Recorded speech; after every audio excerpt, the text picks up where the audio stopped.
আসসালামু আলাইকুম বন্ধুরা, আপনারা যারা যেখানে আছেন সবাইকে আন্তরিক শুভেচ্ছা ও অভিনন্দন জানাচ্ছি।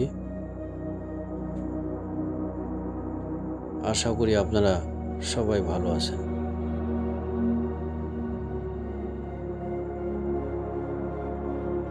তো বন্ধুরা, আজকে আমি আপনাদের দেখাবো বাংলাদেশের সবচেয়ে সুশ্রী স্থান, দর্শনীয় জায়গা যেটা সারা দেশের নাম্বার 1 স্থানে আছে, সেটা হচ্ছে সেন্ট মার্টিন দ্বীপ বা দারুচিনি দ্বীপ বা অনেকে প্রবাল দ্বীপও বলে থাকে। দর্শক, আপনারা যে কিছুক্ষণ আগে যে দৃষ্টিনন্দন এই নদীর ছবিগুলো দেখছেন, সেটা হচ্ছে নাফ নদীর ছবি। আপনাকে সেন্ট মার্টিনে যেতে হলে কক্সবাজার থেকেও শিপে বা লঞ্চে আপনারা যেতে পারবেন, অথবা আপনারা টেকনাফ থেকে, এখানে যে ছবিগুলো দেখছেন সেটা টেকনাফের নাফ নদীর ছবি।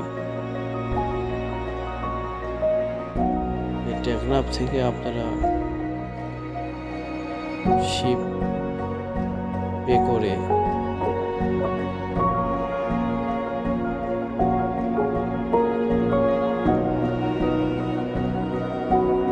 সেন্ট মার্টিনে যেতে পারবেন। দেখুন, এই ধরনের শিপ রয়েছে,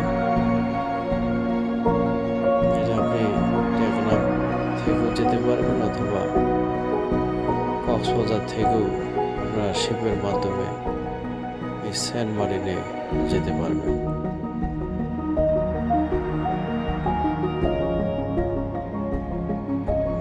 দর্শক, দেখুন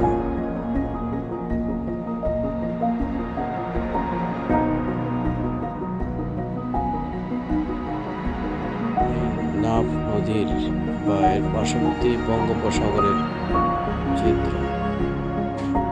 এখান থেকে আপনারা সেন্ট মার্টিনে চলে আসবেন।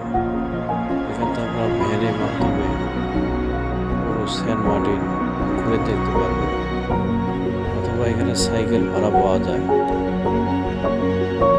সাইকেল দিয়েও আপনি গোটা সেন্ট মার্টিন ঘুরে দেখতে পারবেন। সেন্ট মার্টিনের আয়তন হচ্ছে 8 বর্গ কিলোমিটার। সেন্ট মার্টিনে গেলে মনে হয় যে এটা একটা গ্রামের মতো, ছাড়া চারপাশে শুধু পানি আর পানি, আর মাঝখানে শুধু এই দ্বীপ। আপনারা এই অসাধারণ দৃষ্টিনন্দন সেন্ট মার্টিন দ্বীপের প্রাকৃতিক রূপ দেখতে পাচ্ছেন।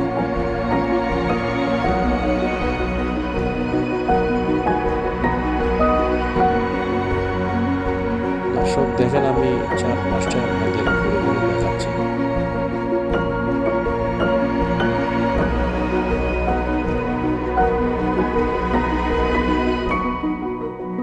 এখানে আপনি হোটেল, রেস্টুরেন্ট পাবেন।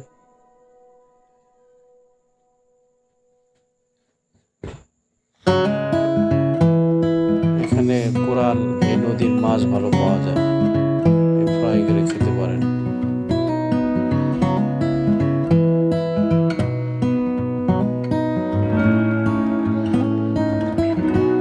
এটা আমরা খেয়েছিলাম, আমি বেশ কয়েকবার সেন্ট মার্টিনে গিয়েছি। আসলে এখানে আমাদের বিশিষ্ট ঔপন্যাসিক হুমায়ুন আহমেদের বাড়ি রয়েছে। আপনারা গেলে দেখতে পাবেন, এখানে সবাই বলে যে এটা হুমায়ুন আহমেদের বাড়ি। বঙ্গোপসাগরের এই দ্বীপের চারপাশটাতে আপনারা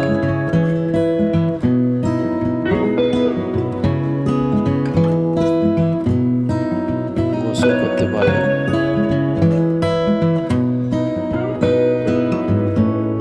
আমরা এখানে অনেক মজা করেছিলাম।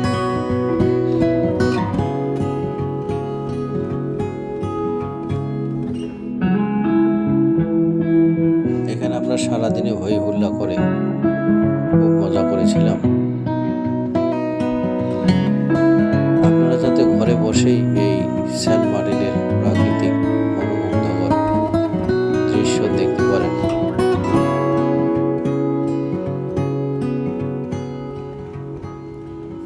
এই জন্য দর্শক আপনাদের এই